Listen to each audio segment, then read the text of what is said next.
This system is completely free and solved all of my budgeting problems. You'll see a summary section on the left over here. All it tells you is this month's summary. It tells you your income, your expenses, subtracts the two, and tells you your net for the month. There's also a transaction log that tells you the transactions for the current month, and it also tells you the transactions for the current year. Everything is super easy to use, and I guarantee you, you will not question a single thing about this app. So let's add a few transactions just for the fun of it. So let's say that we needed to add an expense. So you might be asking, how do I add transactions? There's no buttons. Well, I'll show you how to add them.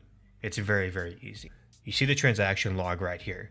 There's a very faint new page button below each category. You want to hit new page for the category that you want to add something to. So let's say you want to add an expense. You'll hit new page.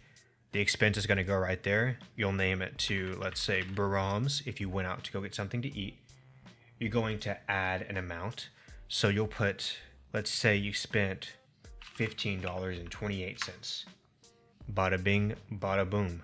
That's it. The only thing you'll have to do is you have to click on the transaction and you'll have to hit the finance summary this month. That's the only thing you have to do. Yeah, there is a way to fix the having to select this month each time. And you're going to have to do this because there's just a flaw with duplicating the templates.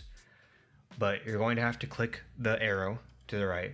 You're going to have to click the three dots, click edit. This is going to edit the template.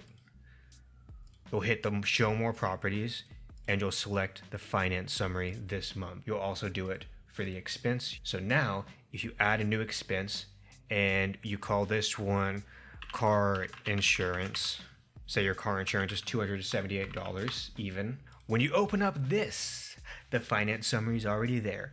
Boom, easy peasy. That's all you have to do to add transactions to this free budget tracker. I'll be linking to it in the description, and I hope you guys enjoy. Thank you for watching.